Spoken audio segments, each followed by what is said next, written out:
Welcome, sleepy soul. Tonight's story builds slowly and quietly, the kind that creeps under your skin and stays there long after it ends. So dim the lights, check your doors, and if you're alone, maybe take one quick look behind you before we begin. My name is Jason Miller, and this happened in 2022.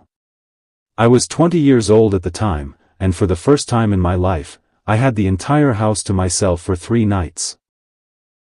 My parents had left town to attend a wedding about 6 hours away, and I had convinced them I'd be completely fine on my own. The first day went perfectly.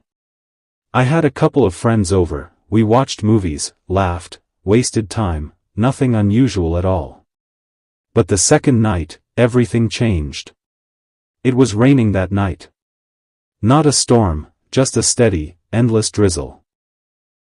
The streetlight outside cast a dull yellow glow through the falling rain, making the shadows inside the house stretch and shift in ways that didn't feel right. I was in my room, lying on my bed, scrolling through my phone.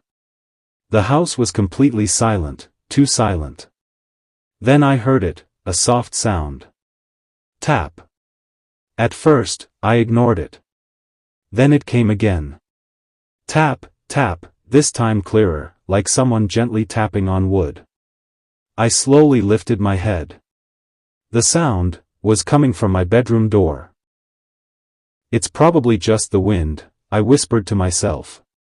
But the door was closed, the window was shut, and there was no reason for that sound to be there. I slowly got up and walked toward the door. I stood there for a few seconds, listening, and then suddenly, tap, tap, tap. Louder this time. I stepped back, my heart starting to pound. Hello? I called out, but there was no answer. I forced myself to open the door. The hallway outside was empty. The lights were on. Everything looked completely normal. I checked every room, the kitchen, empty. The living room, empty. The bathroom, empty. There was no one. I went back to my room and told myself I was overthinking it. I closed the door, lay back down, and stared at the ceiling, but sleep never came. Around 1 a.m., I heard it again. But this time, it wasn't coming from the door. It was coming from the wall behind my bed. A slow scratching sound, like nails dragging across wood. I sat up immediately, every muscle in my body tensing. The sound continued for a few seconds, then stopped. I got up slowly and walked toward the wall. I placed my hand against it. It was cold, too cold. And somehow, it didn't feel empty. I grabbed my phone, opened the voice recorder, and pressed record, holding it against the wall. For a few seconds, there was nothing. Then, a whisper. Jason. My heart dropped. I stumbled backward. With shaking hands, I played the recording. And what I heard made my blood run cold. Jason. I'm inside. I froze. My throat went dry. I turned on every light in the house, but the brightness didn't help. If anything, it made the fear worse. I thought about calling the police, but what would I even say? There's someone inside my wall? No one would believe that. So I spent the rest of the night in the living room. The TV was on, the lights were on, and I stayed wide awake. Around 3 a.m., the TV suddenly shut off. The lights flickered once, and then everything went dark. I stopped breathing. I turned on my phone flashlight, and that's when I heard it, from above. The attic. A loud thud, like something heavy hitting the floor. Then came footsteps. Slow. Heavy. Coming closer. I crouched behind the couch, gripping my phone tightly, trying to call someone, anyone. No signal.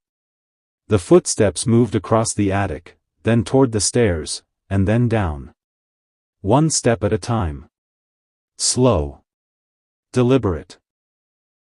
Like whoever it was, wanted me to hear every single step. Then they stopped. Right behind me. I felt a breath near my ear. Warm. Close. And then, a whisper. You can't hide. I tried to scream, but nothing came out. I turned around suddenly, no one was there. But on the floor, there were wet footprints. Fresh. Like someone had just walked in from the rain. I backed away in panic.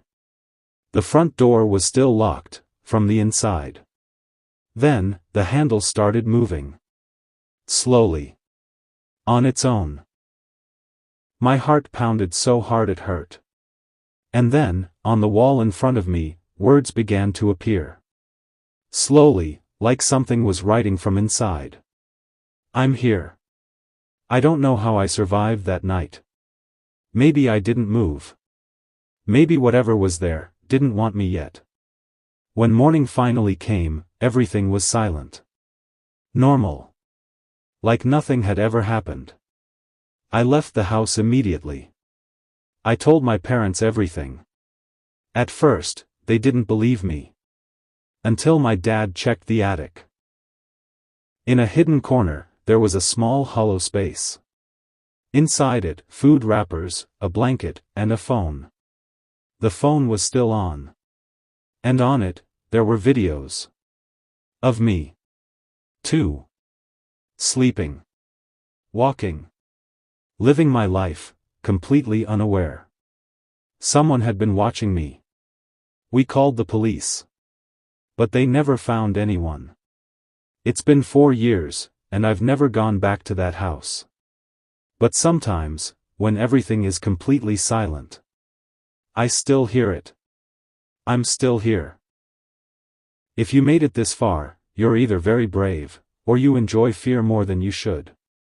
If you want more true horror stories like this, make sure to subscribe to the channel, like the video, and comment below, where are you watching from, and what time is it right now? Because the next story is even darker. Even closer. And maybe, next time, it won't just be a story. Good night. Smiling face with horns.